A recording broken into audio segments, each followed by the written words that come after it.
Every smartphone, smart home setup, and artificial intelligence model relies on the exact same physical principles.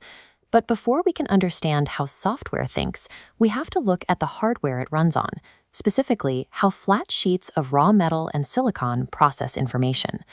All of this immense computing power ultimately comes down to controlling a single invisible microscopic component, the electron. To see how that works, we have to go down to the atomic scale. Every atom has a dense nucleus made of positively charged protons, surrounded by a cloud of negatively charged electrons. And crucially, those electrons are mobile. If you can force those electrons to move exactly where you want, when you want, you can encode information. Harnessing that raw flow is the first step in building a machine that can perform logic. This split-screen diagram illustrates a classic way to picture this, the hydraulic analogy. On the left side, we have a water pump creating physical pressure to push fluid through a pipe. On the right side, a battery acts exactly like that pump, generating voltage, which is essentially electrical pressure, to force electrons through a wire circuit. The volumetric flow of those electrons is our current. Now watch how the diagram updates to show resistance. On the left, a mechanical valve pinches the pipe, physically restricting the water. On the right, we add a resistor to our circuit. It does the exact same thing to the electrons, opposing their drift and slowing the current down, demonstrating Ohm's law. The mathematical relationship between these forces was first mapped out in the 19th century by scientists like Michael Faraday, pictured here, who discovered electromagnetic induction, and James Clerk Maxwell, who unified electricity and magnetism into a single mathematical framework. We can test these principles in a simple circuit simulation. If we put a resistor in line with an LED, the resistor slows the current, and the light dims. But that resistor is entirely passive.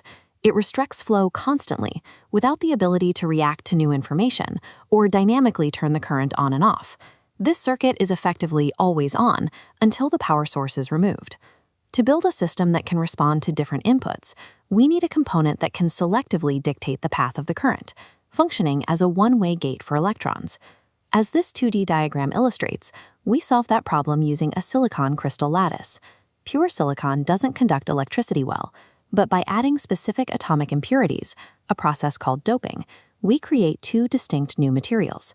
The blue atoms represent p-type material, which has empty atomic spaces called holes.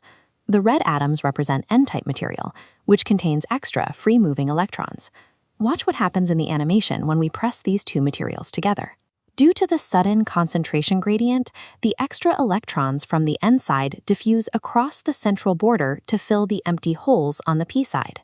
As those electrons migrate, they leave behind exposed charged ions. You can see them forming a highlighted wall down the center. This creates a localized space charge zone called the depletion region, which pushes back against the electrons and stops any further movement. This structure is a p-n junction, the foundation of a diode. If you apply a voltage in one direction, called forward bias, electrons gain enough energy to cross the barrier, and current flows. If you reverse the voltage, the barrier widens, blocking the current entirely. In practical engineering, this isn't a perfect on-off switch from 0 volts.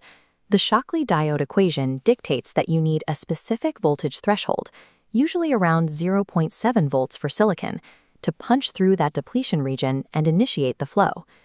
With the PN junction, we have the diode, a device that permits current in one direction while offering high resistance in the other. This allows us to protect a circuit from being powered backwards, or convert alternating current into a steady stream of direct current. A diode is a highly useful component, but it requires us to physically reverse the voltage to stop the current. Advanced machines require a switch that can be turned on and off by the electricity itself, without any human intervention. The solution to this problem is the MOSFET, the metal oxide semiconductor field effect transistor. It functions as a voltage-controlled current source. This cross-sectional diagram maps out how it works. An N-channel MOSFET relies on 3 critical terminals: the source, where electrons enter, the drain, where they exit, and the gate, which sits on top of an insulating layer of silicon dioxide. When a positive voltage is applied to the gate, its electric field reaches through that insulator. It pulls negatively charged electrons to the surface, forming a conductive bridge or channel that connects the source to the drain, allowing the main current to flow. When the gate voltage is removed, the bridge disappears and the circuit breaks. Because the MOSFET can be toggled between these two stable states, conducting or non-conducting, using only electrical signals, it becomes the physical mechanism we use to build complex logic gates. Early computing required massive physical scale, like the IBM terminal and magnetic tape machines shown in this historical photograph. Today, we achieve computing power by packing billions of microscopic MOSFETs onto a single piece of silicon to build modern CPUs and GPUs. But density introduces physical limits. Billions of transistors firing simultaneously generate immense heat through resistance. To build high-power systems for electric vehicles and heavy AI workloads, hardware design is moving beyond standard silicon to wide bandgap semiconductors, materials that can handle massive voltages and temperatures with significantly lower energy loss. This roadmap graphic outlines exactly how we will navigate these engineering challenges in the DEVEN Education Hub. We start right here, with basic components and logic gates. From there, we scale up to microcontrollers like the Arduino and ESP32, transition into custom PCB design, and ultimately arrive at AI hardware. Electronics is the strict application of physics to manipulate subatomic particles. By mastering the rules governing voltage, current, and resistance, you gain the exact tools required to build the machines of the future from scratch.